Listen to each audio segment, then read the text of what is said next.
recebemos uma psicografia pelo médium Marcel Mariano e o espírito Marta diz o seguinte: em nossa escola no Mais Além, fui abordada certa feita por um matriculado recém-chegado da Terra e visivelmente sedento de enviar notícias aos parentes do mundo. Tinha os olhos extrapolando as órbitas e o verbo estava contido na boca. Sem rodeios, foi direto ao assunto. É verdade que a senhora escreve aos vivos? Sim, respondi tímida. Tanto quanto possível, valho-me do correio fraterno para envio de notícias e informes sobre a vida e suas experiências diversas, buscando despertar corações e alimentar a esperança em que posso ser útil. O pobre homem inundou os olhos de lágrimas e, no gesto inesperado, beirando o desespero, se ajoelhou diante de mim, clamando em súplica comovedora: por misericórdia, leve meu recado aos ainda mergulhados no corpo, buscando acordar alguns para a realidade da vida, antes que a morte os escolha no turbilhão em que me encontro. Posso contar com seu concurso, minha senhora? Assenti com a cabeça e ele, com as mãos trêmulas, me fez entrega de um bilhete rascunhado que ora repasso aos olhos de quem possa interessar. Fui pai muito cedo e não tinha maturidade para a grave responsabilidade de colocar um filho no mundo. Irresponsável no sexo, abusei da libido, sem atentar que de uma hora para outra, uma das parceiras me apareceria em casa, apontando o ventre onde se acolhia o fruto de minha imaturidade. E tanto brinquei com a sorte que uma delas me surgiu histéricas, asseverando que em breves meses seria pai. Tremi como vara verde, fustigada pelos ventos de agosto. Aleguei numa defesa precipitada que não era meu, e ela partiu para a agressão, como uma loba a defender sua ninhada. Só tive um parceiro na vida, seu traste imprestável. Como ousa insinuar que me envolvi com outro homem, se você foi meu primeiro e único parceiro? Ora, resultando nessa loucura que me está tirando do equilíbrio. Assuma seu filho e se vire para dar conta.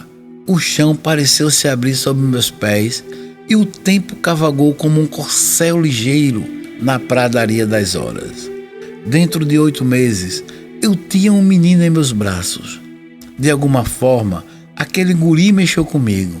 Percebi que precisava trabalhar dobrado para sustentar o moleque, mas esqueci de educar aquela alma que eu ajudaria a vestir de carne. Como dar a ele o que não possuía nem para mim? Com 2 anos de vida, abandonei o menino aos cuidados da avó materna e da mãe, tão leviana quanto eu, e busquei nos folguedos e na cachaça esquecer aquela paternidade não planejada. Novas aventuras, encantadoras parceiras, casas noturnas de muita badalação, dinheiro e prazeres. Era tudo o que eu desejava. O menino cresceu, órfão de pai vivo, e buscou no mundo construir sua própria história. Já o tinha apagado da memória quando, tomando um estrago numa taberna miserável, junto a outros cúmplices do copo, fui rudemente agredido por um jovem de pouco mais de 20 anos. Como nunca levei desaforo para casa, saquei do punhal e numa briga fiz prevalecer a minha destreza com a afiada lâmina. Quando o corpo já não exibia mais sinais vitais, a polícia chegou e fui algemado, sendo levado a um distrito policial como um reles homicida. Fichado, preso e lançado numa enxerga com outros desorientados, ali aguardei vários dias o desfecho do meu caso. Incessivo investigador me tirou da cela e fui informado que o rapaz que tinha matado era meu próprio filho, reconhecido pela mãe, a quem eu abandonara 18 anos antes. A certidão do nascimento não deixava qualquer dúvida nesse ponto. Mergulhei na loucura de vez. Lançado outra vez entre grades, minhas noites viraram um filme de terror. Insônia, falta de apetite, sombras me espreitando a vigília. Tudo aquilo somado atraiu a tuberculose e o resto foi tragédia atrás de tragédia. Só lembro que, num amanhecer de muita agonia, dei uma tosse forte e vi tudo ficar rubro. Depois, a inconsciência total. Apaguei por completo. Quando despertei e dei por mim, estava nessa casa de saúde. Tratamento demorado, banhos de imersão, caldos, ralos e sem sabor. Fui assistido por médicos e enfermeiros abnegados. Até que uma tarde, fui chamado à conversa reservada. Fiz muitas perguntas e obtive respostas para quase todas. A ficha caiu. Aliás, caí, desmoronei. A verdade que tanto fugira me alcançara impiedosa. Vivera como um libertino, fluíra a juventude como um devasso e ceifara no punhal do meu próprio filho. Estava ali por caridade na condição de mendigo de luz e perdido em si mesmo.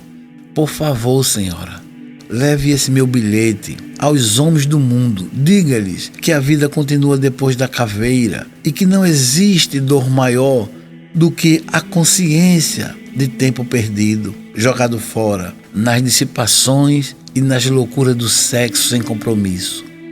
Li, ocultando minha emoção para não feri-lo, entre a surpresa e a compaixão, mas quando tirei os olhos do papel, 2 enfermeiros se aproximavam diante dele, o levando como um menino sem rumo para a terapia da cabeça desvairada pelo remorso e consumida pela loucura.